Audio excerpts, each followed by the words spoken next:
नमस्कार साथियों, स्वागत करता हूं एक बार फिर से आप सभी का सक्सेस एग्रीकल्चर कोचिंग भोपाल के इस ऑफिशियल यूट्यूब चैनल पे, जहां बच्चों हम आज फिर से लेके आए हैं आपके लिए बहुत ही धमाकेदार सेशन जो आपकी एमपीपीएटी की आने वाली परीक्षा में बच्चों निश्चित तौर पे आपके नंबरों को जो है वो बढ़ाने वाला है। बहुत ही इंपॉर्टेंट क्वेश्चन है जिनको बच्चों हम इस सेशन में लगातार आपके लिए लेके आ रहे हैं।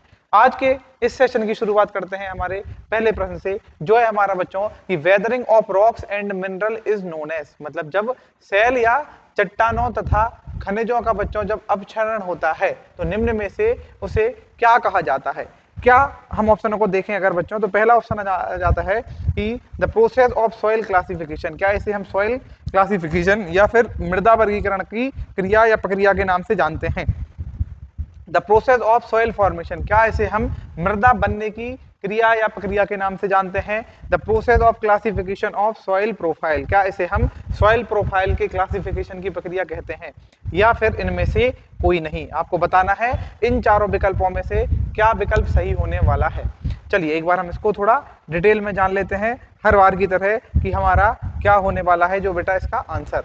क्वेश्चन क्या पूछा गया है कि जब हमारे चट्टाने जो होती हैं या हमारे जो खनिज होते हैं उनका अपक्षरण होता है तो उस प्रक्रिया को बेटा क्या कहा जाता है। सबसे पहले इसको जानने से पहले हमको जाननी होगी पृथ्वी की आंतरिक संरचना। क्या है बेटा? पृथ्वी की आंतरिक संरचना। अगर हम देखें पृथ्वी की आंतरिक संरचना या इंटरनल स्ट्रक्चर ऑफ अर्थ, तो पृथ्वी की आंतरिक संरचना में अगर हम देखें तो पृथ्वी बच्चों मान लीजिए कि इस तरीके से जो है वो आपकी पृथ्वी का आकार है। ये हमारी पृथ्वी बच्चों इस तरीके से है। इसके बीच वाले भाग में बच्चों बहुत ही गर्म तत्व पाए जाते हैं। बहुत ही गर्म तत्व जो हमारे कैसा रहता है बच्चों? तरलीय पदार्थ। जो हमारे कैसे रहते हैं बच्चों? तरलीय पदार्थ हमारे पाए जाते हैं। तरलीय पदार्थ हमारे पाए जाते हैं। ये हमारे क्या होते हैं बच्चों?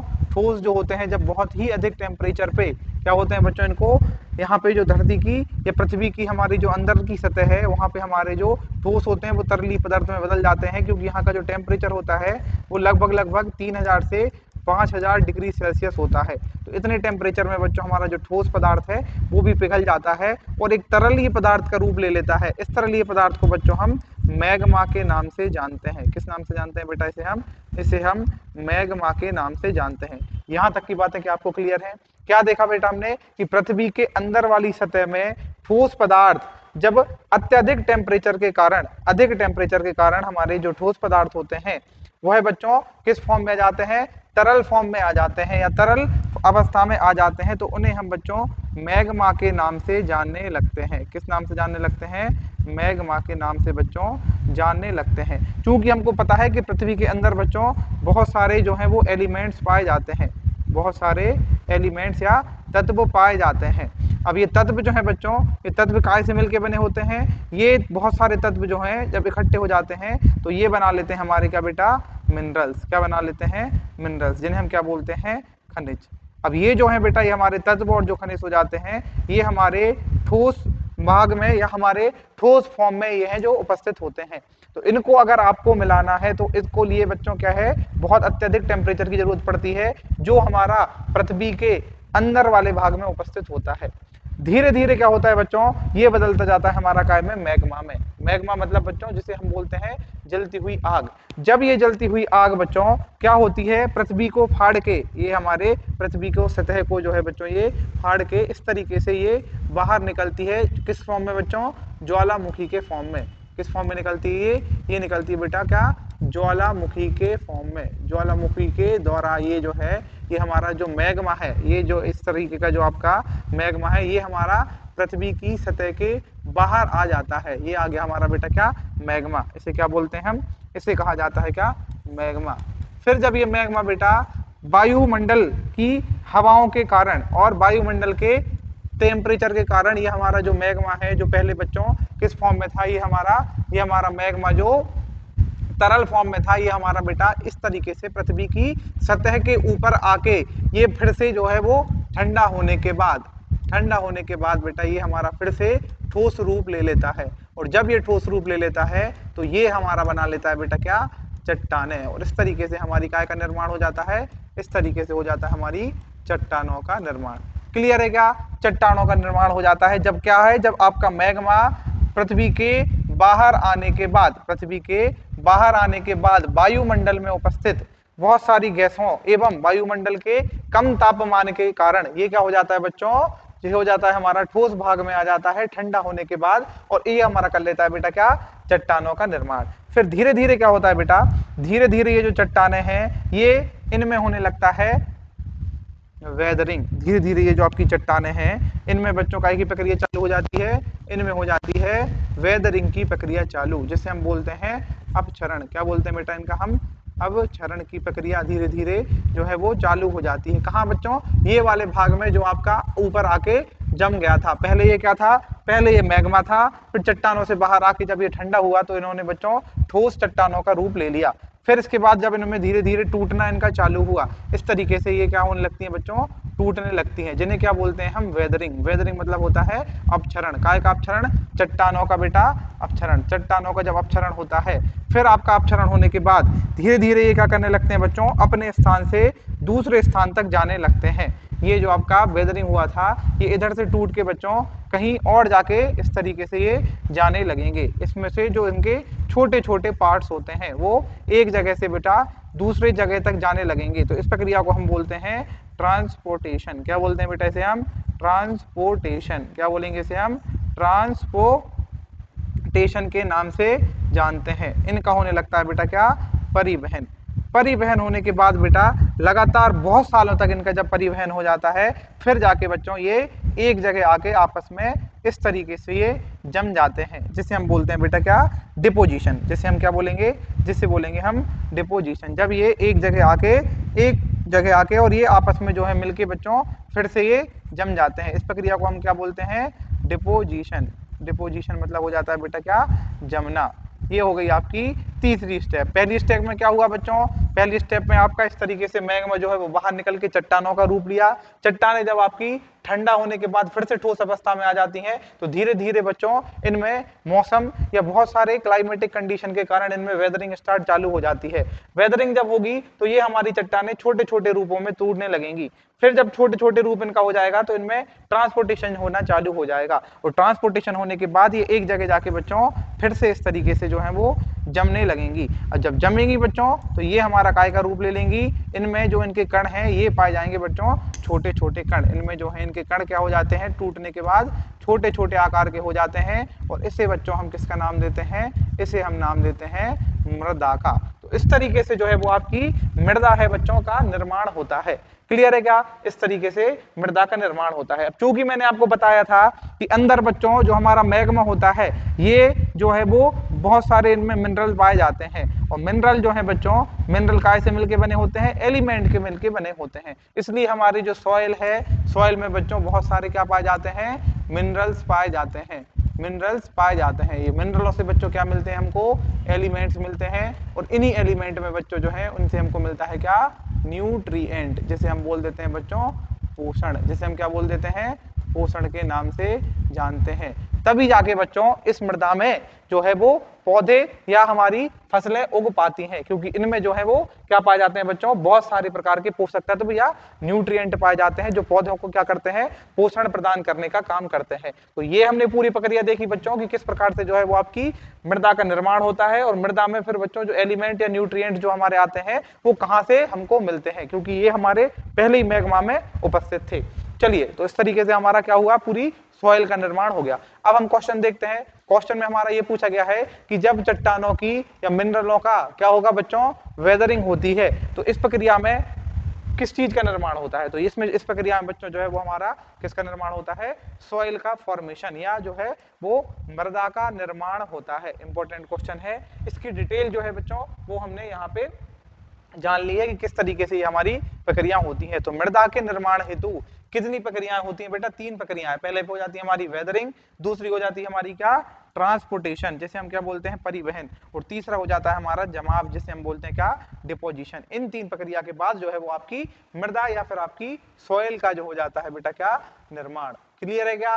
तो ये स्टार्ट कहां से हुआ, ये स्टार्ट हुआ हमारी काय से, वेदरिंग से। क्वेश्चन में भी आपसे क्या पूछा हुआ है कि वेदरिंग जब होती है आपकी रॉक्स की, तो आपकी सॉइल का जो है वो फॉर्मेशन हो जाता है। चलिए बेटा, जिसको स्क्रीनशॉट लेना है वो ले ले, फिर हम चलते हैं अपने अगले क्वेश्चन पे। चलिए नेक्स्ट क्वेश्चन अगर हम देखें तो the best group of soil for crop growth is, मतलब फसलों की बाढ़वार के हेतु या के लिए सबसे जो उत्तम मृदा समूह है वो है कौन सा माना जाता है। क्वेश्चन नंबर जो आपका, ऑप्शन नंबर जो आपका बेटा पहला है, पहला ऑप्शन है हमारा, क्या हमारी रेतीली मृदाएं, क्या हमारी बेटा क्ले मृदाएं, क्या हमारी कृदे लोम, और अगला हो जाता है आपका क्या बेटा, सिल्ट क्ले। क्या हो जाता है बेटा आपका, सिल्ट क्ले। इनमें से हमको बताना है कि आपकी मृदा में बच्चों अगर आपको क्रॉप ग्रो करनी है तो निम्न में से कौन सी मृदाएं हैं जो हमें हमारे लिए सबसे अच्छी मानी जाती हैं। सबसे पहले हम देख लेते हैं बच्चों अच्छी मृदाओं के गुण क्या क्या होने चाहिए, उसके बाद हम देखेंगे इनमें से जो कौन सी मृदाएं जो है हमारी अच्छी मानी जाएंगी। सबसे पहले अगर हम देखें तो मृदा का जो है बेटा एक तो जो पीएच है बेटा हमारा वो कैसा होना चाहिए, उदासीन के लगभग, तभी मृदाएं हमारी अच्छी मानी जाएंगी। ना ही हमारी अम्लीय होनी चाहिए और ना ही हमारी क्षारीय होनी चाहिए। ये हमारे बेटा मृदा में पाए जाने वाले विकार हैं। तो अगर ये मृदा में उपस्थित रहेंगे ये हो जाएगा क्या बेटा, एसिडिक, और ये हो जाएगा हमारा क्या, एल्कलाइन एंड सैलाइन, लवणीय और क्षारीय मृदाएं, ये हमारी मृदाएं खराब मानी जाती है। दूसरा बेटा इनकी जो है वाटर होल्डिंग कैपेसिटी, मतलब जल धारण क्षमता। दूसरी क्या है, मृदा की जल धारण क्षमता।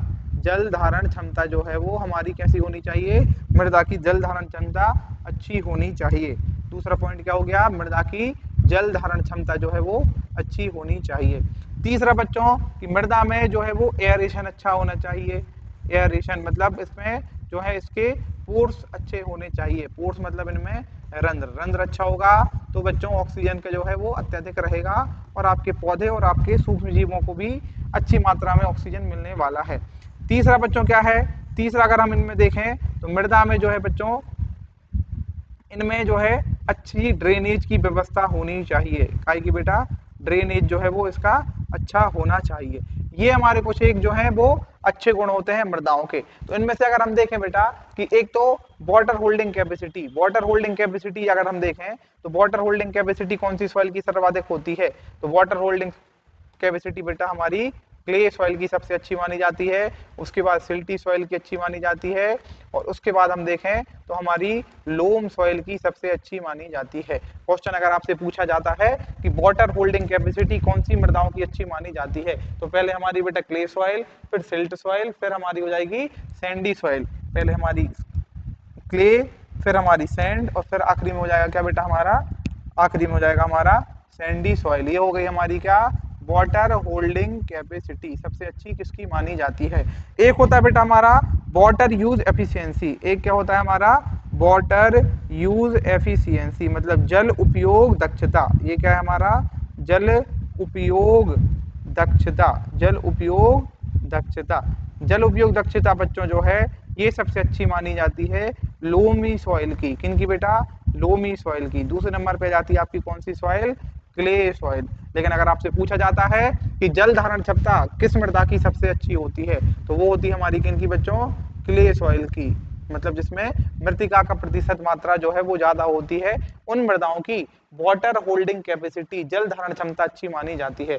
वहीं अगर हम देखें जल उपयोग दक्षता तो ये हमारी लोमी सॉइल की सबसे अच्छी होती है। उसके बाद आ जाता है बच्चों हमारा क्या, क्ले सॉइल। अगर आपसे पूछा जाता है कि सर्वाधिक पोर किसमें पाए जाते हैं, तो क्ले सॉइल में बेटा सर्वाधिक पोर पाए जाते हैं। किसमें पाए जाते हैं, क्ले में, फिर सिल्ट में, और फिर सैंडी सॉइल में जो है वो आपके पोर सबसे ज्यादा या रंध्र। लेकिन अगर आपसे पूछा जाता है कि रंध्रों का आकार, रंध्रों का आकार, रंध्रों का आकार जो है बच्चों वो किसमें अधिक या बड़ा पाया जाता है, तो सैंडी सॉइल में सबसे अधिक रंध्र होते हैं। फिर आ जाती है आपकी सिल्ट सॉइल, और फिर आ जाएगी आपकी कौन सी सॉइल, क्ले सॉइल। तो ये हो गए बच्चों आपके क्या, सॉइल एवं उनके पाए जाने वाले गुण। तो हमको क्या क्या चाहिए है बेटा, सबसे पहले तो हमको क्या चाहिए, वाटर होल्डिंग कैपेसिटी, मतलब पहले आपकी सॉइल जो है वो ज्यादा से ज्यादा पानी को अपने अंदर रोक सके, क्योंकि जितने ज्यादा पानी को अपने अंदर रोकेगी उतने ज्यादा पौधों को पानी दे पाएगी। तो सबसे पहले नंबर पे जाएगा हमारा क्या बेटा, क्ले। क्लियर है क्या। उसके बाद पानी रोकने के साथ साथ ये बच्चों पौधों को पानी भी प्रदान करे। नहीं तो अगर आपका सिर्फ मृदा में पानी भरा रह जाएगा तो वो आपके पौधों को नहीं मिल पाएगा, तो इस प्रकार की मृदा भी हमारी किसी काम की नहीं होने वाली है। तो वाटर यूज एफिशिएंसी हमारी किस सॉइल की अच्छी होती है? लोमी सॉइल की अच्छी होती है। हमने बात की इनमें एयरेशन अच्छा होना चाहिए। एयरेशन जो है बच्चों वो हमारा किन सॉइल का अच्छा होता है? क्ले सॉइल का अच्छा होता है। तो मतलब हमको क्ले और लोमी जो सॉइल है वो हर दृष्टि से हमारे लिए अच्छी है, इसलिए फसल उगाने की दृष्टि से बच्चों हमारी जो है वो क्ले और लोम या मृतिका दोमट जो हमारी सॉइल है या क्ले दोमट सॉइल जो है वो हमारी सबसे अच्छी मानी जाती है जब हम बात करेंगे फसल उगाने हेतु। क्लियर है क्या बेटा? तो ये हमने देखा कौन सी मृदाएं हमारी अच्छी मानी जाती हैं, क्योंकि इनमें सारी चीजें जो है वो अच्छी पाई जाती हैं, इसलिए हमारी क्ले लोम सॉइल अच्छी मानी जाती है। नेक्स्ट क्वेश्चन देखें, forest area in Madhya Pradesh is, मतलब अगर हम देखें कि मध्य प्रदेश में वन का कितना क्षेत्रफल जो है वो उपस्थित है, पूरी मध्य प्रदेश में जो है आपका कितने प्रतिशत वन जो है वो आपके मौजूद हैं, आपको बताना है। जिन बच्चों को आंसर पता है वह अपना आंसर जो है बेटा कमेंट सेक्शन में लिख सकते हैं।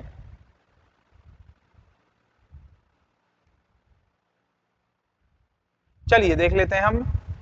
अगर हम पहले देखें बेटा कि मध्य प्रदेश का एरिया कितना है, मध्य प्रदेश का भौगोलिक एरिया, मध्य प्रदेश का भौगोलिक क्षेत्रफल, भौगोलिक क्षेत्रफल की बात करें, मध्य प्रदेश का भौगोलिक क्षेत्रफल हम देखें तो ये है बच्चों हमारा जो है वो 9 लाख के करीब। कितना बेटा? 9,86,864 जो है वो वर्ग किलोमीटर एरिया जो है ये हमारा काय का है बेटा? एमपी का। एमपी का जो हमारा भौगोलिक क्षेत्र है, इनके जो हमारा भौगोलिक क्षेत्र है इसका बच्चों 31% क्षेत्र में हमारे क्या है? वन उपस्थित है। मध्य प्रदेश के कुल भौगोलिक क्षेत्र के 31% एरिया में क्या है बेटा? वन पाए जाते हैं। वहीं अगर मैं बात करूं कि पूरी भारत में मौजूद क्या है बेटा? पूरी भारत का लगभग लगभग 12.5% क्या है? वन। पूरे भारत का 12.5% जो क्या है? वन जो है वो हमारे कहाँ पाए जाते हैं? वो हमारे एमपी में पाए जाते हैं। तो अगर क्वेश्चन पूछा जाए कि forest area in Madhya Pradesh, Madhya Pradesh में कितना परसेंट फॉरेस्ट एरिया है, तो वो है हमारा कितना बेटा? 31%, 31%। लेकिन अगर हम बात करें कि टोटल इंडिया का, टोटल इंडिया में जो फॉरेस्ट है उनमें से कितने परसेंट हिस्सेदारी मध्य प्रदेश की है, तो वो है हमारी कितनी बेटा? 12.5%। 12.5% जो है पूरी इंडिया का फॉरेस्ट एरिया जो है वो एमपी के अंडर में आता है। वहीं अगर मैं बात करूंगा, वहीं अगर मैं बात करूं बेटा किसकी, वहीं अगर मैं बात करूं कि पूरे भारत का जो है वो 12.5% एरिया है वो हमारा एमपी के अंडर में आता है। तो इसका क्वेश्चन का जो आंसर होने वाला है वो क्या होने वाला है? हमारा 31% वन है मध्य प्रदेश में जो पाए जाते हैं। याद रखिएगा सर्वाधिक वन जो है वो कहाँ उपस्थित है? हमारे एमपी में। सर्वप्रथम या फर्स्ट नंबर पे हमारा एमपी आता है फॉरेस्ट एरिया में। चलिए नेक्स्ट क्वेश्चन हम देखें तो नेक्स्ट क्वेश्चन आ जाता है कि the share of agriculture in national gross domestic product, जिसे हम क्या बोलते हैं? जीडीपी। जिसे क्या बोलते हैं बेटा? जीडीपी। हिंदी में बोलते हैं सकल घरेलू उत्पाद। सकल घरेलू उत्पाद। सकल घरेलू उत्पाद मतलब बेटा भारत की बाउंड्री के अंदर, भारत की देश की बाउंड्री के अंदर होने वाले उत्पादों का कुल जो होता है उनमें से कितने परसेंट जो उत्पादन हमारा हो रहा है उसमें एग्रीकल्चर की कितनी भागीदारी है, आपको बताना है कि हमारे घरेलू, हमारे इंडिया की ज्योग्राफिकल बाउंड्री के अंदर जो भी उत्पादित चीजें हो रही हैं उनमें एग्रीकल्चर से कितने परसेंट जो है बच्चों उत्पादन हमको मिलता है। क्लियर है क्या? अगर हम देखें ऑप्शन तो 5%, 42%, 21% या हो जाता है हमारा क्या बेटा? 44%, मतलब 44%। आपको बताना है कि इंडिया की जीडीपी है उसमें एग्रीकल्चर का बेटा कितने प्रतिशत जो है वो शेयर या कॉन्ट्रीब्यूशन है। चलिए अगर हम देखें इंडिया के जीबीए में जो है बेटा एग्रीकल्चर का जो कंट्रीब्यूशन है वो है हमारा 18.2%। न्यू डेटा है, आपको ये याद रखना है। 18.2% जो है हमारा इंडिया का क्या है? जीबीए में कंट्रीब्यूशन है काय का बेटा? एग्रीकल्चर का। इनमें से भी अगर हम देखें तो लगभग लगभग 10.2% जो है बच्चों ये मिलता है हमको काय से? क्रॉप या फसलों से। फसलों का जो उत्पादन होता है वो पूरे भारत में होने वाले उत्पादन का कितने परसेंट बनाता है बेटा? 10.2% जो हो जाता है हमारा काय का? क्रॉप प्रोडक्शन का। लगभग लगभग 5.3% हम देखें तो ये निकल के आता है हमारा काय का बेटा, पशुपालन का। ये हो जाता है हमारा काय का, पशुपालन का।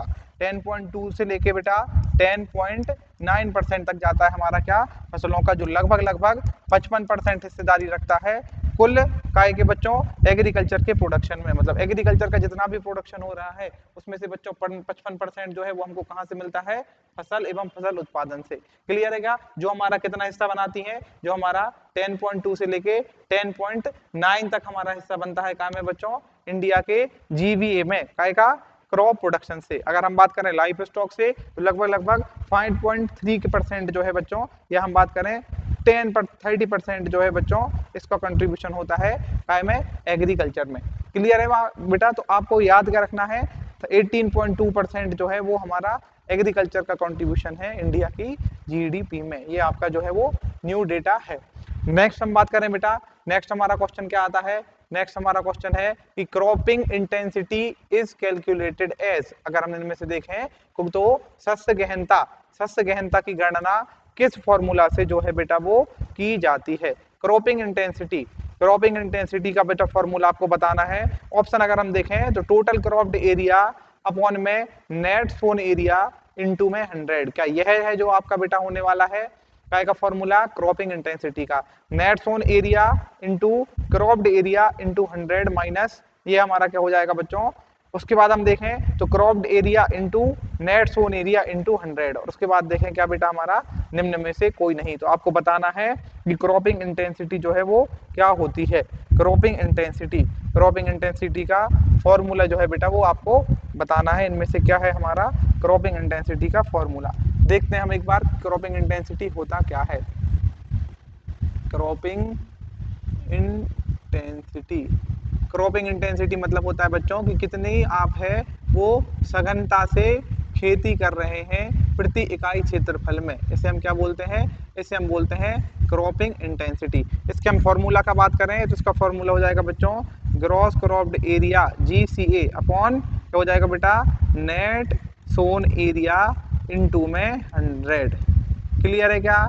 इसे हम बोलते हैं सकल बोया हुआ क्षेत्र, सकल बोया हुआ क्षेत्र। उसके बाद क्या हो जाएगा, अपॉन में क्या लिखेंगे बेटा, शुद्ध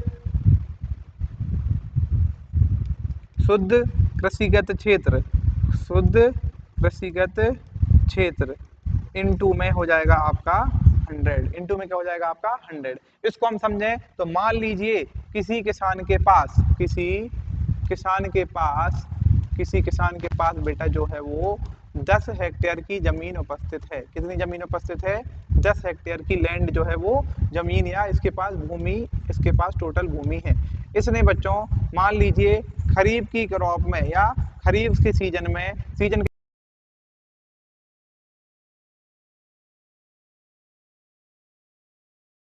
खरीफ के सीजन में जो है वो इन 10 में से केवल और केवल जो है वो 8 हेक्टेयर में कुछ फसल लगाई थी।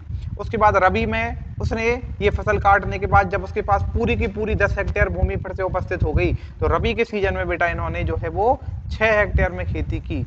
और जायद में अगर हम देखें तो इन्होंने बच्चों जायद के सीजन में जो है हमारी वो इन्होंने 2 हेक्टेयर में सिर्फ जो है वो अपनी भूमि में जो है वो फसलें लगाई। तो अगर हम टोटल देखें एक वर्ष में हमारे बेटा ये 3 सीजन होते हैं, तो एक वर्ष में अगर हम देखें तो इन्होंने बच्चों 16 हेक्टेयर की जगह का उपयोग किया है। कितनी हेक्टेयर का जमीन का उपयोग किया है, कुल 16 हेक्टेयर का। तो ये जो हमारा 16 हेक्टेयर निकल के आएगा ये हो जाएगा हमारा GCA, जिसे हम क्या बोलते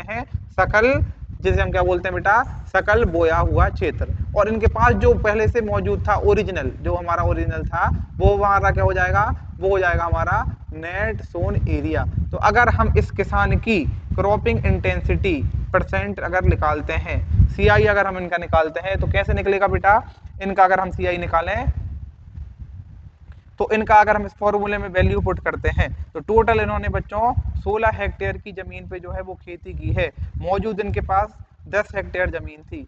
इनटू में अगर हम 100 कर देंगे तो ये हमारा कितना निकल के आएगा बेटा, 160%। कितने परसेंट, 160%। मतलब इन्होंने अपनी भूमि से 60% अधिक जगह का उपयोग किया है जो इन्होंने अलग अलग सीजन में डिफरेंट डिफरेंट क्रॉप को लगा के बनाया हुआ है। क्लियर है क्या? तो ये क्या हो जाती है आपकी, ये हो जाती है आपकी क्रॉपिंग इंटेंसिटी। क्रॉपिंग इंटेंसिटी ये हो जाता है इसका फॉर्मूला, सकल बोया हुआ क्षेत्र अपॉन शुद्ध कृषिगत क्षेत्र गुणा में बेटा 100। और ये हो जाता है इनका उदाहरण। अगर जिनको आपको यहाँ से समझ में नहीं आ रहा है तो इस उदाहरण को एक बार और देखिएगा, चीजें जो है आपको समझ में आ जाएंगी। क्वेश्चन पूछा जाता है कि इंडिया की बेटा, इंडिया की क्रॉपिंग इंटेंसिटी कितनी है? तो वर्तमान में बेटा इंडिया की क्रॉपिंग इंटेंसिटी जो है वो 155% है। याद रखिएगा 155%। नॉर्थ ईस्ट स्टेट जो हमारे होते हैं, नॉर्थ ईस्ट स्टेट जो हमारे होते हैं, मतलब जो हमारे पूर्वी राज्य होते हैं, वहां की बच्चों जो आपकी क्या क्रॉपिंग इंटेंसिटी होती है वो सबसे कम होती है। जैसे उदाहरण में आप लिख सकते हैं क्या, मिजोरम। क्या लिख सकते हैं बेटा? मिजोरम। मिजोरम की जो क्रॉपिंग इंटेंसिटी है ये मात्र कितने परसेंट है बेटा? 100% है। कितने परसेंट है? 100% है। क्लियर है क्या? तो ये हो जाता है बेटा हमारा क्रॉपिंग इंटेंसिटी का फॉर्मूला और उससे जुड़े हुए महत्वपूर्ण जानकारी। इसी को अगर हम क्वेश्चन को अब एक बार फिर देखें बेटा, तो क्वेश्चन क्या निकल के आता है आपका कि क्रॉपिंग इंटेंसिटी कैलकुलेट किया जाता है। तो इसको कैसे कैलकुलेट करोगे बेटा?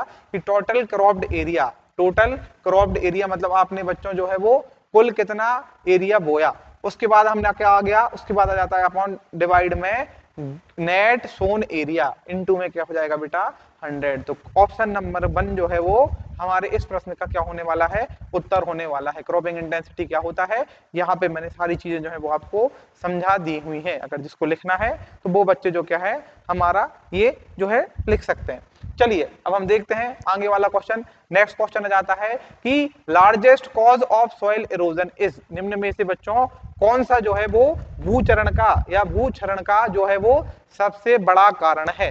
भूचरण क्या होता है बेटा? कि विभिन्न विभिन्न माध्यमों के माध्यम से या बहुत सारे कॉजेज से जब हमारी मृदा एक स्थान से दूसरे स्थान पे चली जाती है, या तो वो पानी के से बह के जा रही हो या फिर हवा में उड़ के जा रही हो, किन्हीं भी कारणों से अगर मृदाएं हमारी अपने स्थान से किसी दूसरे स्थान पर स्थानांतरित हो जाती हैं तो उसको हम बच्चों मृदा क्षरण के नाम से जानते हैं। तो हमको क्वेश्चन में ये पूछा हुआ है कि सॉइल इरोजन का सबसे बड़ा कारण क्या है? क्या एयर है, क्या वाटर है, क्या रेवाइन है, या फिर इनमें से कोई नहीं? इस तरीके से देखिए बच्चों, मृदा जो है आपकी यहाँ की जो मृदा थी वो आपकी क्षरण होके किसी अन्य प्लेस पे चली गई, तो इसे हम क्या बोलेंगे? इसे आपने कहा मृदा क्षरण। आपको बताना है कि कौन सा हमारा सबसे बड़ा कारण है। क्लियर है क्या? अगर हम कारण की बात करें, अगर हम कारण की बात करें तो मृदा क्षरण के मुख्यतः बेटा 2 कारण होते हैं। एक से हम बोलते हैं बच्चों वायु, क्या बोलते हैं इसे हम? वायु। और एक से हम बोलते हैं बेटा जल, एक से हम क्या बोलते हैं? जल। इसे हम बोलते हैं वाटर इरोजन। इसे हम किस नाम से जानते हैं? वाटर इरोजन के नाम से जानते हैं। हिंदी में बोलते हैं जल से क्षरण। दूसरे नंबर पे हम देख लें, दूसरे नंबर पे हो जाता है हमारा विंड इरोजन। क्या जाता है बेटा हमारा? Wind erosion. विंड इरोजन 2 प्रकार के हमारे क्या होते हैं? क्षरण होते हैं। सबसे पहले जाता है आपका वायु से और दूसरा जाता है बेटा हमारा काय से? जल से। पहले हमारा वायु से, दूसरा जाता है आपके पास काय से? जल से। चलिए एक एक बार हम इनको दोनों को जो है वो देख लेते हैं। मृदा क्षरण डालिएगा हेडिंग, बहुत ही इंपॉर्टेंट है बेटा, क्वेश्चन आने की संभावना जो है वो यहाँ से बनती है। मृदा क्षरण अगर हम देखें तो मृदा क्षरण या soil erosion, soil erosion, soil erosion जो है बेटा ये हमारा कितने प्रकार का होता है? 2 प्रकार का होता है। एक अगर जब आपके जल से मृदा की या जल के कारण जब मृदा के कण एक स्थान से दूसरे स्थान तक चले जाते हैं तो इसे हम जल क्षरण या वाटर इरोजन के नाम से जानते हैं। वाटर इरोजन के नाम से जानते हैं। दूसरा क्या हो जाता है? जब हवा में आपके मृदा के कण एक स्थान से दूसरे स्थान तक उड़ के चले जाते हैं तो इसे हम बोलते हैं बच्चों विंड इरोजन। क्या बोलते हैं इसे हम? Wind erosion. अब ये हमारा अलग अलग प्रकार का होता है। ये क्या होता है बेटा हमारे? अलग अलग प्रकार का होता है। सबसे पहले हम देखें काय के बारे में? जल इरोजन, या जैसे हम क्या बोलते हैं? Wind erosion. तो विंड इरोजन में बच्चों सबसे पहला पार्ट आ जाता है हमारा स्प्लैश इरोजन। क्या बोलते हैं हम इसे? Splash erosion. स्प्लैश इरोजन मतलब जब क्या होता है? जब बारिश की बूंदों के कारण, जब बारिश की बूंदें आपके मृदा पे पड़ती हैं या आपके खेतों पे या आपकी जमीन पे पड़ती हैं, तो जैसे ही ये आपकी जो बारिश की बूंद है यहाँ पे आके पड़ेगी किस पे बेटा? आपके मृदा के कणों के पास। जब बारिश की बूंद स्पीड से आके आपके मृदा के कण पे पड़ेगी तो मृदा का कण उछल के बेटा अपनी जगह से दूसरी जगह चला जाएगा। तो इस प्रकार के इरोजन को हम क्या बोलते हैं? Splash erosion. दूसरा हो जाता है बेटा हमारा क्या? Sheet erosion. दूसरा क्या हो जाता है हमारा? Sheet erosion. शीट इरोजन क्या होता है? जब बहता हुआ पानी अपने साथ, मान लीजिए ये आपकी मृदा की सबसे ऊपर की सतह है, बहता हुआ पानी आपका आएगा तेजी से, जब आपका बहता हुआ पानी आएगा और ये हमारी जो ऊपर की शीट है बच्चों, इसको अपने साथ बहा के बच्चों ले जाएगा, तो इसे हम क्या बोलते हैं? इसे हम बोलते हैं परतदार। क्या बोलते हैं बेटा? परतदार क्षरण या शीट इरोजन। और इसी को हम बोलते हैं किसान की आत्महत्या का कारण। क्या बोलते हैं बेटा इसे हम किसान की आत्महत्या के नाम से भी जानते हैं। किसान की आत्महत्या या सुसाइड ऑफ फार्मर, आत्महत्या भी इसे जो है वो बोला जाता है, क्योंकि ये जो है सर्वाधिक नुकसान पहुंचाता है। कौन सा प्रकार हमारा? शीट इरोजन, या जिसे हम क्या बोलते हैं? परतदार क्षरण। परतदार क्षरण पहला हो जाएगा आपका क्या बेटा? Splash erosion, splash erosion. दूसरा हो जाएगा हमारा क्या? Sheet erosion. क्या हो जाएगा बेटा आपका? Sheet erosion. चौथा, अगर हम तीसरा इसका प्रकार देखें तो तीसरा हो जाएगा बेटा आपका कौन सा? गली इरोजन। क्या हो जाएगा आपका? गली इरोजन, गली इरोजन। क्लियर है क्या? तो स्प्लैश हो गया, सीट हो गया, उसके बाद हो गया क्या बेटा? गली इरोजन। गली इरोजन में क्या रहेगा आपकी? बहुत सारी जब मृदा का कटाव हो जाता है तो इस तरीके से नालियां आपकी बन जाती हैं। और फिर हो जाता है आपका एक और प्रकार इसका, जिसे हम बोलते हैं रिल इरोजन। कौन सा इरोजन बेटा? रिल इरोजन। तो ये हमारे चार प्रकार के क्या हुए? ये हमारे चार प्रकार के जो हुए वो क्या हुए? मृदा क्षरण, जो कैसे होते हैं बेटा? जल से होने वाले मृदा क्षरण, रिल इरोजन। और हमारा आखिरी में हो जाएगा एक और प्रकार जिसे हम बोलते हैं क्या बेटा? रिल इरोजन। गली इरोजन और रिल इरोजन, जिनमें से सबसे खतरनाक कौन सा माना जाता है? शीट इरोजन जो है वो हमारा सबसे खतरनाक प्रकार का मृदा क्षरण माना जाता है, जो हमारी मृदा को पूरी तरीके से बच्चों, क्योंकि जो अपर लेयर होती है या हमारी जो पृष्ठीय मृदा होती है, ये हमारी पूरी की पूरी पानी के साथ बह के चली जाती है। इसे हम परतदार क्षरण भी बोलते हैं। क्लियर है क्या? उसके बाद अगर हम हवा वाटर विंड इरोजन देखें तो जब हमारा काय के कारण बच्चों? हवा के कारण, जब हवा जो है अपने साथ क्या है बच्चों? मृदा के कणों को उड़ा के ले जाती है, मृदा के कणों को जब उठा के ले जाती है तो इसे हम क्या बोलते हैं? इसे हम बोलते हैं विंड इरोजन। ये हमारे कितने प्रकार का होता है? ये हमारे तीन प्रकार का होता है। सबसे पहले जाता है हमारा क्या बेटा? सस्पेंशन। दूसरा जाता है हमारा क्या बेटा? Saltation, suspension, saltation. और तीसरा जाता है हमारा क्या? Surface creep, surface creep, surface creep. तो ये हो गए हमारे तीन प्रकार का क्या बेटा? हवा या विंड इरोजन। सबसे पहले क्या हो गया? सस्पेंशन। सस्पेंशन मतलब क्या होता है? जब आपके छोटे छोटे मृदा कण हवा में घुल जाते हैं बच्चों, हवा के साथ आपने देखा होगा कि धूल उड़ती रहती है, जो आपकी धूल उड़ती रहती है वो हमारा किस प्रकार का इरोजन है? वो है हमारा सस्पेंशन। दूसरा हो जाता है आपका क्या बेटा? दूसरा हो जाता है सॉल्टेशन, सॉल्टेशन। और तीसरा हो जाता है क्या बेटा आपका? Surface creep. तीसरा हो जाता है आपका सरफेस क्रीप के नाम से हम इन्हें जानते हैं। सरफेस क्रीप मतलब क्या होता है? जो आपके बड़े मृदा कण हैं, ये क्या होते हैं? तेज हवा के कारण बच्चों लुढ़क के अपनी जगह से जो है वो दूसरी जगह चले जाते हैं। किस कारण से? जब बहुत तेज हवा या विंड चलती है तो उसे हम क्या बोलते हैं? सरफेस क्रीप या पृष्ठीय जो है वो क्रीप के नाम से इसे जाना जाता है। दूसरे नंबर पे हमारा सॉल्टेशन, और एक हमारा प्रकार हो जाता है बेटा क्या? सस्पेंशन। तो ये हो गए हमारे दो प्रकार के मृदा इरोजन। एक हो जाता है बच्चों हमारा कौन सा? Water erosion. और दूसरा हो जाता है हमारा विंड इरोजन। ये है हमारे इनके दोनों के प्रकार। अगर हम देखें बच्चों तो अगर आपकी मृदा देखे जाए तो लिमिट अगर हम इसकी देखे जाएं तो अगर आपकी मृदा 12 टन मृदा जो है बच्चों प्रति हेक्टेयर प्रति वर्ष जो है पर ईयर, 12 टन जो आपकी सॉइल है वो प्रति हेक्टेयर प्रति वर्ष अगर इरोड हो रही है या क्या हो रही है बच्चों? उनमें अगर इरोजन हो रहा है, कितनी मृदा का? 12 टन का। तो ये है हमारा, ये हमारी बच्चों नॉर्मल अवस्था है। ये हमारी क्या है? नॉर्मल स्टेज है। मतलब अगर इतनी आपकी मृदा क्या होगी बच्चों? एक स्थान से दूसरे स्थान तक क्षरण हो जाएगा तो इसे हम नॉर्मल कंडीशन बोलेंगे। लेकिन अगर हम इंडिया की बात करें तो इंडिया में बच्चों 16 टन प्रति हेक्टेयर प्रति ईयर जो है वो हमारी मृदा क्षरण हो रहा है। मतलब हम जो है इंडिया में वो नॉर्मल कितना है 12, इंडिया में कितना हो रहा है 16। इसका मतलब इंडिया में जो है वो क्या होता है मृदा क्षरण या सॉइल इरोजन अभी होता है। क्लियर है क्या? तो ये हमने देखे बच्चों इनके कितने प्रकार हैं और किस तरीके से जो है यहाँ से क्वेश्चन बन सकते हैं। तो हम क्वेश्चन क्या देख रहे थे? क्वेश्चन बेटा हमारा ये था कि निम्न में से जो है वो लार्जेस्ट कॉज क्या है सॉइल इरोजन का। तो सॉइल इरोजन का हम देखें बेटा तो इंडिया का मोस्ट ऑफ भाग जो है बेटा वो जल से प्रभावित होता है, या तो बाढ़ आती रहती है या अत्यधिक वर्षा होती है। इस कारण बच्चों जो है वो जल हमारा प्रथम नंबर पे आता है, मतलब जल से होने वाला क्षरण सर्वाधिक होता है। कहाँ बच्चों? भारत में। भारत में। वहीं अगर हम पूछें कि वायु वायु से जो क्षरण होता है वो सबसे ज्यादा होता है बेटा कहाँ? राजस्थान में। राजस्थान में जो है वो हमारा सबसे ज्यादा क्षरण होता है। काय का? राजस्थान में अगर हम बात करें तो राजस्थान में सर्वाधिक क्षरण काय से होता है बच्चों? वायु से होता है। लेकिन अगर हम भारत की बात करेंगे तो पूरे भारत में सर्वाधिक क्षरण काय से होता है? ये होता है हमारा वाटर से या जल के द्वारा सबसे ज्यादा क्षरण होता है। क्लियर है क्या? चलिए बेटा नेक्स्ट क्वेश्चन हम देख लेते हैं। इनमें से अगर आपको लिखना है इंपॉर्टेंट है बेटा चीजें, इसलिए ध्यान से जो है लिखते चले जाइएगा। एक जो है अलग से नोटबुक बना लीजिए और जो जो हम यहाँ पे लिखवा रहे हैं अच्छे से ध्यान से लिखते हुए उनको पढ़ते चले जाना है। ये सारा जो है बच्चों वो आपके सिलेबस का पार्ट है। बहुत ही छांट छांट के जो है हमने स्पेशल जो है बच्चों क्वेश्चन बनाए हुए हैं, इसलिए आपको एक भी क्वेश्चन को छोड़ना नहीं है। जो आपको लिखवाते जा रहे हैं वो लिखते चले जाना है, क्वेश्चनों के आंसर पता करते जाने हैं, जिससे बच्चों निश्चित तौर पे बच्चों आपकी जो है वो अच्छी तैयारी होने वाली है। अगर हम देखें बेटा ग्रीन रिवॉल्यूशन हमारा कैसे संबंधित है? ग्रीन रिवॉल्यूशन हमारा खाए से संबंधित है। क्रांतियां बेटा आपको सारी याद कर लेनी है। क्रांतियां जो हैं आपको सारी याद कर लेनी है। हर वर्ष जो है वो पीएटी में एक ना एक क्वेश्चन जो है वो आपकी क्रांतियों से आता ही आता है।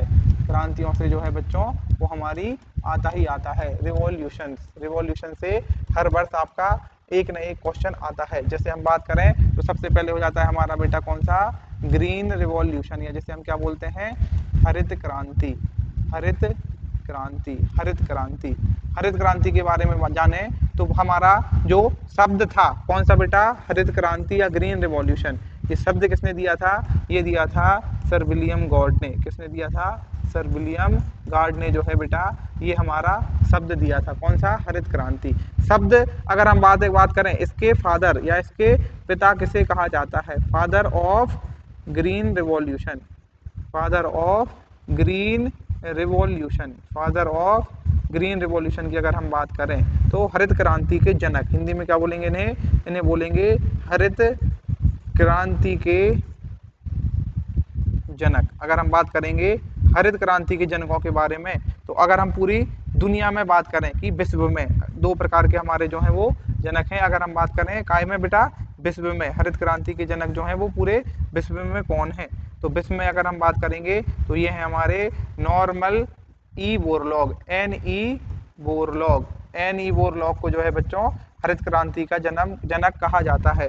इनको बच्चों नोबेल प्राइज भी जो है वो मिल चुका है। नोबेल प्राइज भी जो है इनको दिया जा चुका है। और अगर हम बात करें भारत में तो भारत में हरित क्रांति के जनक कौन है? ये हमारे एम एस स्वामीनाथन। कौन है बेटा? हमारे एम एस स्वामीनाथन। ये हमारे क्या है? एम एस स्वामीनाथन जो है वो हमारे हरित क्रांति के जनक माने जाते हैं भारत में। भारत में हरित क्रांति की शुरुआत कब हुई? 1965 से लेके 1966 के समय पे बच्चों जो है इंडिया में हरित क्रांति की शुरुआत हुई। भारत में हरित क्रांति की शुरुआत के लिए बच्चों कौन कौन सी फसलों पे काम किया गया था? तो हमारा मुख्यतः जो है वो गेहूं एवं जो है वो धान की फसल पे काम किया गया था। और मुख्यतः काय पे? इनकी बोनी जातियों को लेके। काय की जातियों को लेके बच्चों? बोनी जाति या बोनी किस्मों पर बच्चों जो है वो हमारा काम हुआ। काय पे बच्चों? हरित क्रांति या ग्रीन रिवॉल्यूशन में। तो हमने ये क्या देखा? क्रांतियां या ग्रीन रिवॉल्यूशन के बारे में इंपॉर्टेंट पॉइंट है जो बेटा हमने वो जाने की क्रांतियां जो है या रिवॉल्यूशन से जुड़ी हुई जानकारी। ग्रीन रिवॉल्यूशन या हरित क्रांति के बारे में हमने देखा कि ये शब्द है जो बच्चों किसने दिया था? विलियम गॉड ने दिया था। फादर की अगर हम बात करेंगे तो विश्व में किसे माना जाता है बेटा? एन ई बोरलॉग को। और अगर हम भारत में बात करेंगे तो एम एस स्वामीनाथन को 1965-66 में बच्चों भारत में जो है वो हरित क्रांति की शुरुआत हुई। गेहूं और धान पे बच्चों सर्वाधिक काम जो है वो किया गया था। किस दौरान? हरित क्रांति के दौरान। कमेंट बॉक्स में बच्चों आपको बताना है जो प्रश्न जो मैं आपसे पूछ रहा हूं। प्रश्न में अगर हम देखें तो सबसे पहला क्वेश्चन आ जाता है कि आपकी सफेद क्रांति, कौन सी क्रांति बेटा? सफेद क्रांति। सफेद क्रांति जो है वो काय से संबंधित है? हिंदी में क्या बोलेंगे इसे? हिंदी में हम बोलेंगे व्हाइट रिवॉल्यूशन। क्या बोलेंगे? White revolution. व्हाइट रिवॉल्यूशन कहाँ से संबंधित है? दूसरा आपको बताना है yellow revolution. Yellow revolution, yellow revolution जो है वो काय से संबंधित है? तीसरा बच्चों अगर मैं आपसे पूछूं तो तीसरा हो जाएगा आपका गोल्डन रिवॉल्यूशन। कौन सा बेटा? Golden revolution. गोल्डन रिवॉल्यूशन जो है वो आपका काय से संबंधित है? चौथा अगर हम देखें तो चौथा हो जाएगा आपका golden fibre revolution. Golden fibre revolution, Hindi में हम इसे बोलेंगे पीली क्रांति। हिंदी में क्या बोलेंगे बेटा? पीली क्रांति किससे संबंधित है? उसके बाद हमारा हो जाएगा बेटा स्वर्ण क्रांति। क्या हो जाएगी हमारी? स्वर्ण या गोल्डन रिवॉल्यूशन, या जो हमारी स्वर्ण क्रांति है ये हमारी काय से संबंधित है? अगला हो जाएगा हमारा स्वर्ण रेशा क्रांति। स्वर्ण रेशा क्रांति ये हमारी काय से संबंधित है? क्लियर है क्या? अगला अगर हम देखें तो अगला आ जाता है हमारा क्या? नेक्स्ट हमारा बेटा आ जाएगा ब्लू रिवॉल्यूशन। कौन सा रिवॉल्यूशन? ब्लू रिवॉल्यूशन, या जैसे हम क्या बोलेंगे? जैसे हम बोलेंगे नीली क्रांति। नीली क्रांति का संबंध किस फसल से है? उसके बाद आ जाएगा हमारी बेटा भूरी क्रांति। कौन सी क्रांति? भूरी क्रांति। भूरी क्रांति जो है वो आपकी किससे संबंधित है? उसके बाद अगर हम देखें तो ये आपको क्या बताना है बेटा? इन सब क्रांतियों के जो है वो आपको जवाब देने हैं। नेक्स्ट जो हमारा सेशन रहेगा, नेक्स्ट वीडियो जो रहेगी उसमें मैं आपको इन सभी क्रांतियों के जो है बेटा एक एक करके जवाब दूंगा। उससे पहले जिन बच्चों को आते हैं उनको आपको इन सारी क्रांतियों के जो है वो आपको उत्तर बताने हैं कि yellow revolution, golden revolution, golden fibre revolution, blue revolution, उसके बाद आ जाएगी हमारी बेटा भूरी क्रांति, ये हमारी जो है वो किस चीज से संबंधित है। हमने क्या देखा बेटा? हमने जाना आज कि जो है हमारी ग्रीन रिवॉल्यूशन किससे संबंधित है। तो ग्रीन रिवॉल्यूशन जो है बेटा हमारी, ये क्वेश्चन अगर हम देखें तो green revolution is related to, तो क्या ये मिल्क प्रोडक्शन से संबंधित है? नहीं। तो क्या ये बेटा जो है वो हमारी फिश रिवॉल्यूशन या फिश प्रोडक्शन से संबंधित है? नहीं। उसके बाद हम देखें तो क्या ये हमारी ग्रीन वेजिटेबल उगाने से संबंधित है? नहीं। ये हमारी बेटा काय से संबंधित है? ये हमारी मुख्यतः गेहूं और धान जो हमारे क्या होते हैं? खाद्यान्न, ये हमारी या अनाज, तो अनाजों से संबंधित है हमारी क्या? Green revolution. तो हरित क्रांति, हरित क्रांति जो है बेटा आपकी काय से? खाद्यान्न या अनाज उत्पादन से जो है वो आपकी संबंधित है। इससे जुड़ी हुई हमने जानकारी जो है वो दे दी है। बाकी अगर हम बात करें इन क्वेश्चनों की कि इसमें बच्चों जो हमारा मिल्क उत्पादन हो जाता है, फिश वो हो जाता है, ये हमारा किससे संबंधित है? Production of green vegetables. तो जब आप इन प्रश्नों के उत्तर देंगे तो आपको वो क्वेश्चन के आंसर भी जो है वो मिल जाने हैं। चलिए आगे हम देखें तो in the glycolysis a glucose molecule is finally converted. ये मैंने आपको पहली वीडियो में भी बताया था कि ग्लाइकोलाइसिस क्या होता है। जिन बच्चों ने शुरू से लेकर अभी तक जो वीडियो देख रहे हैं बच्चों, उनके एक एक कॉन्सेप्ट जो है वो क्लियर होते चले जाएंगे। आपको सारी वीडियो जो है वो देखनी है और हर एक क्वेश्चन को जो है बच्चों अच्छे से हल करना है। ग्लाइकोलाइसिस क्या होता है ये मैं आपको पहले ही बता चुका हूँ।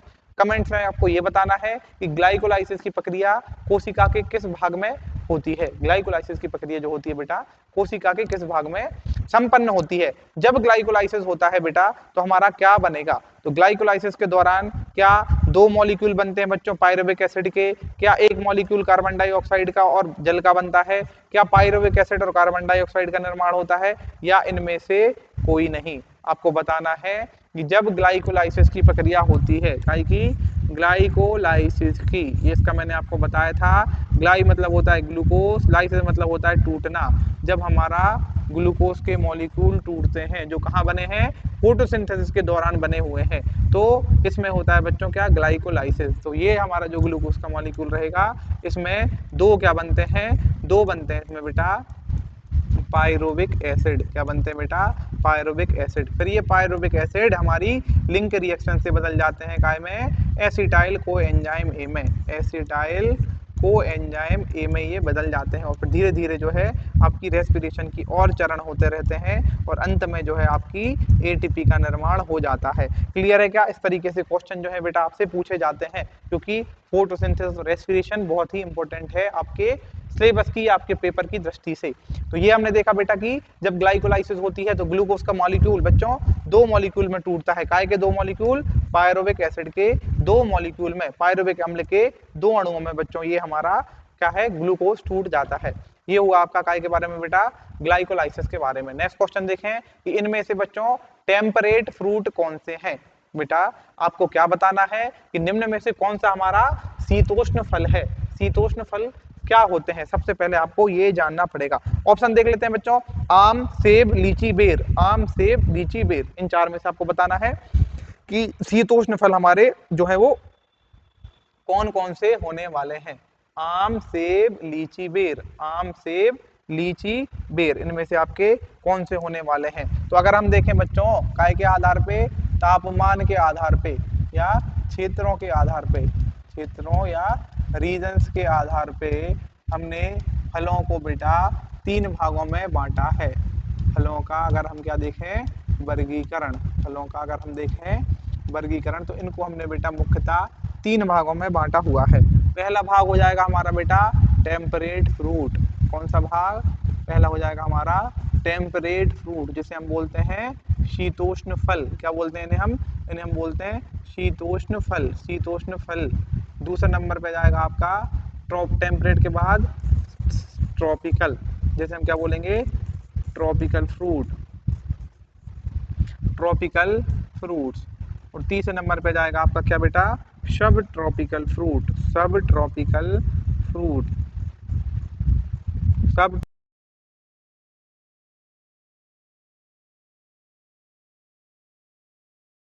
उष्ण कटिबंधीय फल, उष्ण कटिबंधीय फल हो जाएंगे ये आपके। और तीसरे नंबर पे क्या हो जाएगा, तीसरे नंबर पे हो जाएगा उपोष्ण कटिबंधीय,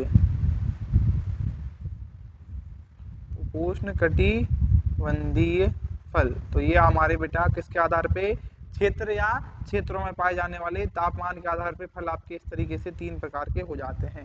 जो बच्चों ठंडे स्थानों पे होते हैं, जो आपके ठंडे स्थानों पे होते हैं, उन फलों को हम क्या बोलते हैं, टेम्परेट फ्रूट के नाम से जानते हैं। जिनको अत्यधिक ताप की, जो ताप वाले या गर्म क्षेत्रों में जो हमारे होते हैं, किस क्षेत्र में होते हैं, जो हमारे गर्म क्षेत्रों में होते हैं, वो हो जाते हैं हमारे ट्रॉपिकल फ्रूट। और जो बेटा आपके गर्म और इनको ठंडा, मतलब इनको गर्म प्लस ठंडा दोनों प्रकार के क्लाइमेट या जलवायु की आवश्यकता पड़ती है। गर्म प्लस ठंडे, गर्म प्लस ठंडे बच्चों जो है इनको दोनों प्रकार के जो है बीच के टेम्परेचर की आवश्यकता पड़ती है। तो उन्हें हम क्या बोलते हैं, सब ट्रॉपिकल फ्रूट के नाम से जानते हैं। चलिए अगर हम देखें इनके उदाहरणों के बारे में जो आपके लिए महत्वपूर्ण है, उदाहरणों के बारे में अगर देखें तो उदाहरणों में बच्चों सबसे पहले देते हैं टेम्परेट फ्रूट। तो हो जाएगा सेब, हो जाएगा बेटा नाशपाती, हो जाएगा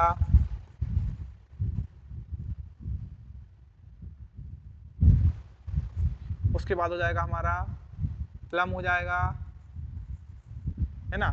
एप्पल तो मैंने लिख ही दिया है, इंग्लिश वाले लिख लीजिए, एप्पल हो जाएगा, पियर हो जाएगा, पीच हो जाएगा। उसके बाद हो जाएगा बेटा हमारा स्ट्रॉबेरी, उसके बाद हो जाएगा आपका वॉलनट, और हो जाएगा आपका क्या बेटा, आलमंड। हिंदी में हम लिख रहे थे तो सेब हो जाएगा बेटा, नाशपाती हो जाएगा, उसके बाद हो जाएगा आपका आड़ू हो जाएगा, उसके बाद अखरोट हो जाएगा, अखरोट के बाद बेटा हमारा बादाम। ये हो जाएंगे हमारे किस प्रकार के फल, जो आपके टेम्परेट फल के रूप में जाने जाते हैं। मतलब इनका उत्पादन जो है वो ठंडे स्थानों पे किया जाता है, या इनको अपने जीवन चक्र पूरा करने के लिए ठंडे स्थानों की आवश्यकता पड़ती है। वो हमारे क्या कहलाते हैं, वो कहलाते हैं बेटा हमारे टेम्परेट फ्रूट्स। ठीक है, यहाँ पे हमने उनके उदाहरण देख लिए हैं कि कौन कौन से जो है वो आपके टेम्परेट फ्रूट्स होने वाले हैं। अगर हम बात करें बच्चों किसके बारे में, ट्रॉपिकल फ्रूट के बारे में, तो इनके उदाहरण अगर हम देखें तो हो जाएगा हमारे पास बेटा फालसा, पपाया, कटहल, आम, केला, सपोटा, सपोटा मतलब बेटा चीकू, पपीता तो मैंने लिख ही दिया है, ठीक है, ये हमारे कैसे फल हो जाते हैं, ये हो जाते हैं आपके क्या, ट्रॉपिकल फ्रूट्स। क्या हो जाते हैं बेटा आपके, ये ट्रॉपिकल फ्रूट्स के नाम हो जाते हैं। अगर हम देखें सब ट्रॉपिकल में तो बेटा आपकी एक लीची आ जाएगी, अनार आ जाएगा, अनार, उसके बाद हो जाएगा आपका आंवला, उसके बाद क्या हो जाएगा बेटा आपका आंवला, लीची, अनार, आंवला, ये सब क्या हो जाएंगे बेटा आपके, थोड़े आपके नींबू वर्गीय फल। ठीक है, क्या क्या हो जाएंगे आपके नींबू वर्गीय फल, ये हो जाएंगे आपके सब ट्रॉपिकल फ्रूट। तो आपको ये लिस्ट जो है बेटा याद रख लेनी है कि हम देखें अगर क्षेत्रफल या के आधार पे फलों का वर्गीकरण देखें तो 3 प्रकार के ऐसे फल जो आपके ठंडे स्थानों में उगते हैं उन्हें हम क्या बोलते हैं बच्चों, उन्हें हम जानते हैं शीतोष्ण फल या टेम्परेट फ्रूट्स के नाम से। फिर जाते हैं आपके ट्रॉपिकल फ्रूट, फिर सब ट्रॉपिकल फ्रूट्स। ये हैं इनके बच्चों सारे उदाहरण जो आपको याद कर लेने हैं। अब देखते हैं बेटा हम क्वेश्चन में क्या पूछा गया था कि which of the following is a temperate fruit, निम्न में से कौन सा हमारा टेम्परेट फ्रूट है। तो आम बेटा क्या टेम्परेट फ्रूट है, आम हमारा बेटा टेम्परेट फ्रूट नहीं है क्योंकि आम हमारा ट्रॉपिकल फ्रूट है। उसके बाद नेक्स्ट क्या है बच्चों, एप्पल, एप्पल जो है या सेब जो है क्या हमारा बेटा टेम्परेट फ्रूट है। तो हाँ ये एप्पल जो है वो हमारा शीतोष्ण फल है, तो इसका आंसर क्या होने वाला है बेटा, सेब या एप्पल जिसे हम बोलते हैं ये हमारा क्या है, ये उदाहरण हो जाएगा हमारे किस फ्रूट का, ये हो जाएगा बेटा हमारे टेम्परेट फ्रूट का उदाहरण। ये देख सकते हैं आप, ये है हमारे बेटा टेम्परेट फ्रूट की जो है वो फोटोज लगी हुई हैं। ऐसे फल जो कहाँ होते हैं बेटा, कीवी, ये देख सकते हैं आप कीवी, कीवी भी क्या है हमारा, याद रखिएगा, स्ट्रॉबेरी और दो कीवी, कीवी भी क्या है बेटा हमारा, कीवी भी हमारा टेम्परेट फ्रूट है, कीवी भी क्या है हमारा टेम्परेट फ्रूट है। चलिए ये आप यहाँ से चाहे तो नाम लिख सकते हैं, सारे नाम हमने यहाँ पे लिख दिए हैं, ये आपको याद कर लेना है। अगला क्वेश्चन हम देखते हैं बेटा, इनकरेक्ट मैच बताना है फॉलोइंग में से कि निम्न में से कौन सी जोड़ी जो है वो हमारी गलत है। ऑप्शन नंबर पहला देखते हैं, रॉबर्ट इमल्सन जो है क्या यह फोटोसिंथेसिस से संबंधित है। दूसरे नंबर पे जाते हैं क्लोरोप्लास्ट, क्या क्लोरोप्लास्ट हमारा फोटोसिंथेसिस से संबंधित है। उसके बाद तीसरे नंबर पे माइट्रोकॉन्ड्रिया, क्या ये हमारा प्रकाश संश्लेषण या फोटोसिंथेसिस से संबंधित है। और चौथे नंबर पे जाता है हमारा बेटा उपरोक्त में से कोई नहीं या नन ऑफ दिस। आपको बताना है कि इनमें से कौन सी जोड़ी जो है वो हमारी सही निकल के आती है। सबसे पहले देखें हम रॉबर्ट इमल्सन इफेक्ट, इन्होंने बच्चों क्या दिया था, इन्होंने बताया था कि प्रकाश संश्लेषण के दौरान, प्रकाश संश्लेषण के दौरान प्रकाश की किरणों, प्रकाश की किरणों होती हैं बच्चों, या प्रकाश की जो किरणें होती हैं उनका बहुत महत्वपूर्ण योगदान होता है, उनका क्या होता है, महत्वपूर्ण योगदान होता है। अगर ये बच्चों फिक्स वेवलेंथ में, मान लो जो सबसे अच्छी वेवलेंथ मानी जाती है वो 400 से लेके 750 नैनोमीटर या 700 नैनोमीटर तक की मानी जाती है। इसके बाहर, इससे नीचे और इसके कम अगर आपकी वेवलेंथ होती है काहे की, सूर्य की किरणों की, तो आपकी प्रकाश संश्लेषण एफिशिएंसी जो है वो कम जाती है। यह सिद्धांत किसने दिया था, ये सिद्धांत दिया था बेटा रॉबर्ट और इमल्सन ने, इसे हम बोलते हैं रॉबर्ट एंड इमल्सन प्रभाव या रॉबर्ट एंड इमल्सन इफेक्ट। तो ये हमारा फोटोसिंथेसिस से संबंधित है, बिल्कुल सही जो है वो हमारा जवाब है। दूसरा अगर हम देखें तो क्या हमारा क्लोरोप्लास्ट जो है बेटा ये फोटोसिंथेसिस से संबंधित है। तो हाँ जी बिल्कुल, प्रकाश संश्लेषण की जो क्रिया होती है वो हमारी कोशिका के क्लोरोप्लास्ट नामक अंग में ही होती है। तो ये हमारा ऑप्शन भी जो है वो सही रहने वाला है। तीसरा हम देखें तो क्या हमारा जो माइट्रोकॉन्ड्रिया होता है वो हमारा फोटोसिंथेसिस से संबंधित है। तो नहीं, ये हमारा जो माइट्रोकॉन्ड्रिया है ये हमारा फोटोसिंथेसिस से संबंधित नहीं है। ये इसमें बच्चों रेस्पिरेशन की प्रक्रिया होती है और बाद में आपकी एटीपी का निर्माण होता है, इसलिए हम इसे powerhouse of the cell के नाम से जानते हैं। तो क्वेश्चन हमारा पूछा गया था कि निम्न में से कौन सा जोड़ा जो है वो गलत है। तो आपका ये माइट्रोकॉन्ड्रिया वाला जो है वो जोड़ा जो है वो गलत होने वाला है, बाकी हमारे ऊपर के दोनों जोड़े जो है बेटा वो सही हैं। तो आज हमने बच्चों लगभग जो है क्वेश्चन नंबर 80 तक हम पहुंच गए हैं। सीरीज वाइज अगर आप देखते जाएंगे तो हमारे सारे क्वेश्चंस आपको मिलते जाएंगे, इसलिए हमने क्वेश्चन क्रमांक के जो बेटा वो सीधे सीधे एक से लेके ही आपने स्टार्ट किए हुए हैं और सारे उसी क्रम में डाले हुए हैं। तो सब आपको लिखते जाना है। और बेटा कोई भी अगर आपको दिक्कत है, किसी भी प्रकार की समस्या है, कोई डाउट है, अगर आपको नोट्सों की जरूरत है तो आप हमसे संपर्क कर सकते हैं। सारी चीजें जो है वो आपको उपलब्ध करा दी जाएंगी। जब तक पढ़ते रहिए, मेहनत करिए, मिलते हैं बच्चों नई वीडियो में। धन्यवाद।